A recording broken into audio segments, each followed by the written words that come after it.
We at Dumbarton Church were rocked to our core when the United Methodist Church adopted the traditional plan at General Conference 2019. Our denominational task force had been formed to track the run-up to the special call to General Conference, and afterwards began looking to help the church answer, where next? In this moment, what is God calling us to do? There were no easy answers.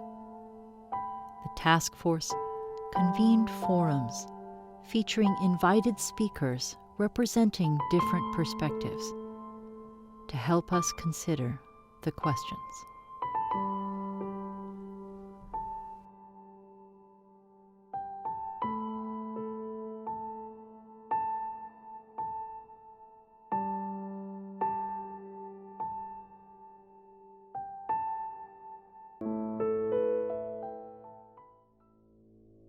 Each of our speakers brought a unique viewpoint that illuminated different sides of a complex issue.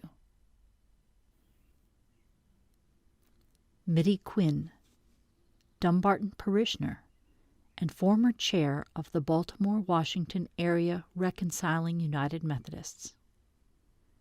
I put the labyrinth behind me because I feel like we're kind of wandering through a labyrinth, and I hope it is a labyrinth and not just a maze without an end.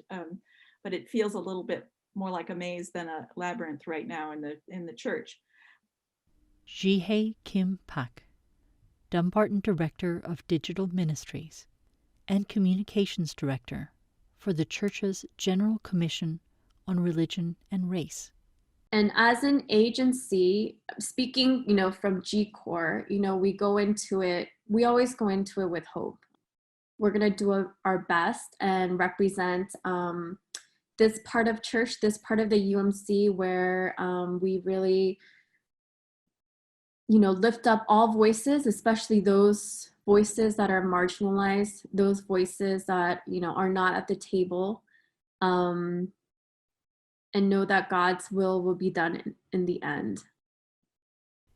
Reverend Tony Love and Deborah Bass, Chair and Vice Chair of the ethnic caucus group Black Methodists for Church Renewal. In this day and age, when you talk about being an anti-racist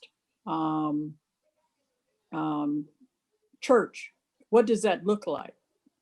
What does that look like in this day and age, really? Yes. And so we believe that until you get to the core of the issue around racism, you're never going to get there, because you're not walking in my shoes and I'm not walking in yours. And we have to have what Tony and I have been engaged in probably more this year since we've taken office, courageous conversations. And some of those courageous conversations center around race.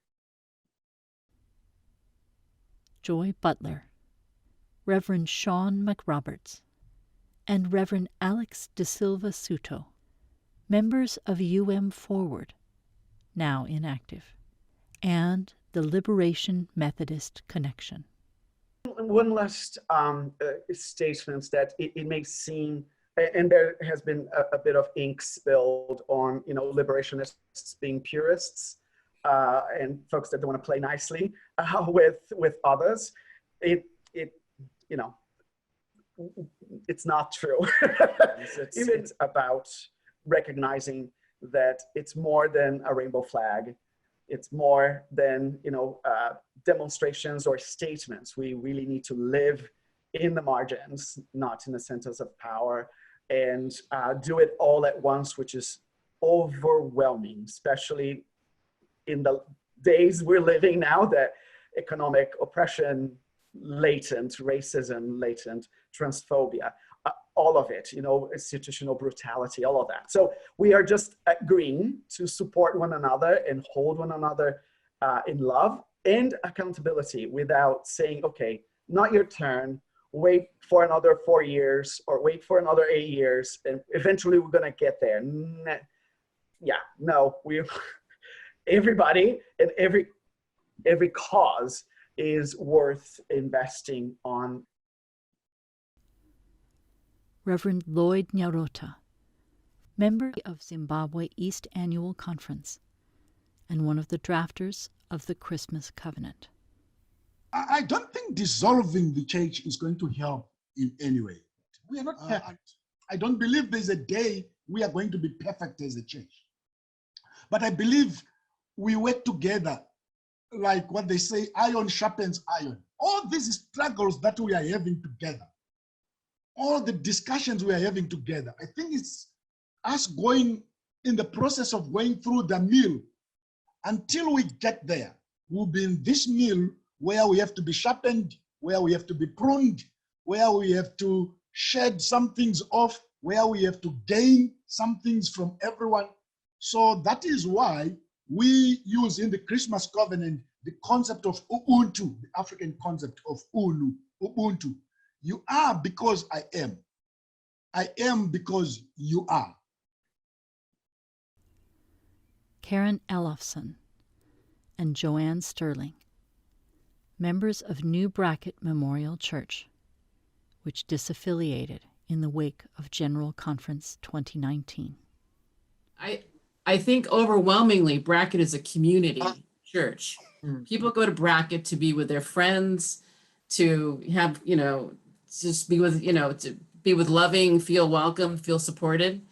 And so I don't really think it was so much about the theological, as there were so many people in the congregation that said, I have a member of my family that's gay or lesbian or trans, and for them to even consider that their church wouldn't honor and welcome them was just heartbreaking. And that's what I heard over and over again about why people wanted to push forward with disaffiliation. Mm-hmm. Kelly Marcialis and Joey Lopez, community organizers collaborating on the Western Jurisdiction's Weaving Grassroots Connections project.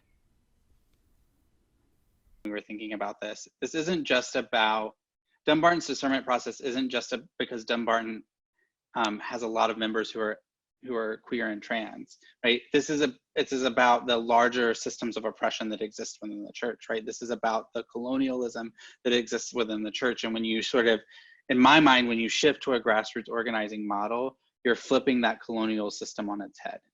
You're removing yourself from the sort of cycle that colonialism has created of what you have to do and when you have to do it, and saying, we're going to do this on our time, and we're going to do this grounded in who we are and the values that we bring to this. And then we'll come back to the church when we're ready to come back to the church, because we're clear on who we are. Hearing these voices has been like the sacred act of walking a labyrinth. We have followed a winding path with many twists and turns, trusting that God lies in the center. We seem to come out where we went in, and yet the journey among these voices has changed us.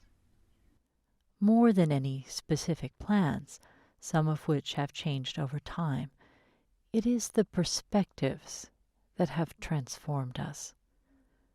The ways our speakers perceive and parse the issues that face our church.